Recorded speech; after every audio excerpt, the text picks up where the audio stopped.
Well, Dr. Dlamini-Zuma was speaking on the sidelines of the launch of her department's local government anti-corruption forum in Pretoria. She says it's important to get local government working efficiently, adding this will have a positive impact on national government. Among the projects launched was the Local Government Ethical Leadership Initiative. The forum was established in 2020 under the leadership of the Special Investigating Unit. Its aim has been to improve collaboration between law enforcement agencies and officials in their efforts to combat corruption. Well, I'm joined now by Chris Dobie from the Ethics Institute. Chris, good evening to you. Thanks for your time. So I guess any effort really to try and improve ethics at a local government level or just across government should be welcomed. But of course, the proof of the pudding is really in the eating. Absolutely, Kathy, and thanks for having me. Perhaps just to clarify, there were two initiatives launched today.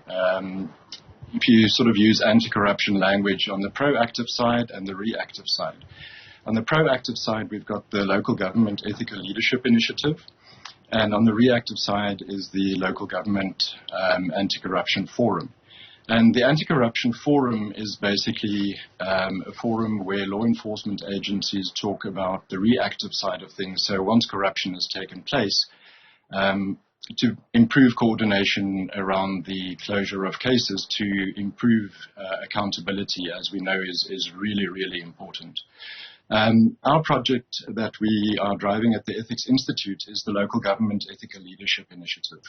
And basically what we're trying to do is to develop a code for ethical governance in local government. So it's a widely consulted process that we are running to develop that code. As it stands, do you think that part of the reason why we have this ongoing questionable conduct is that people don't know what is ethical or what the right thing to do is, so that it's not convenient for them to do the right thing?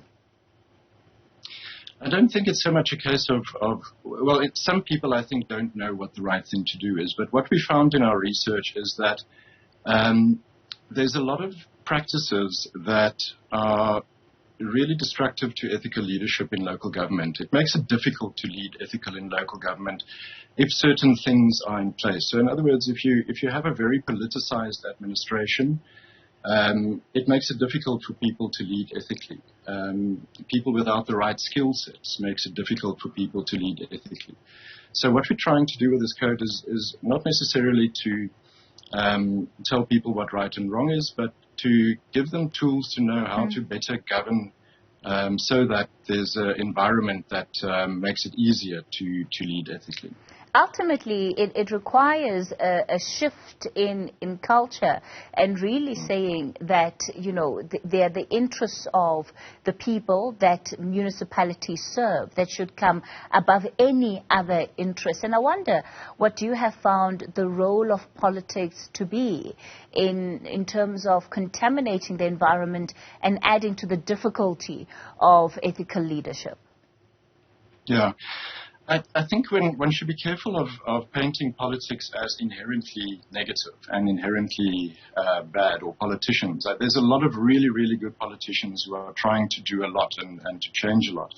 I think the challenge is that politics is by its nature unstable. You know, we've got 5-year cycles, but even in those 5-year cycles, there's a lot of factions and things that drive the programs of the day, etc. So for that reason, it's really important that one has a stable professional administration. So political interference in the administration, if you have too much political interference and one appoints politicians into the administration of municipalities, that tends to destabilize things because they change and the mandates change and the people that they bring into local government changes. And so it's really a destabilizing factor that we found. So trying to get a bit more of a divide between the political and the administrative is really, really important to professionalize the administration. Where does the greatest buy-in need to come from, in your experience, in order for initiatives of this nature to be successful? Yeah, it's a challenging one. In our process, we're engaging with a lot of role players. We're finding a lot of councillors are very excited about the idea of a governance code. Officials are very excited by the idea of a governance code. One of the stakeholder groupings that we need to engage with more is political parties. Because to an extent, we're asking political parties to say, if there's a clash between the interest of the community and the interest of the local party branch, if you will, or then the interest of the community should always be taking trump. So when there's a conflict and the councillor is caught between having to decide what is best for their party or best for the community, they should be allowed to choose what is best for the community. In fact, it should be demanded of them.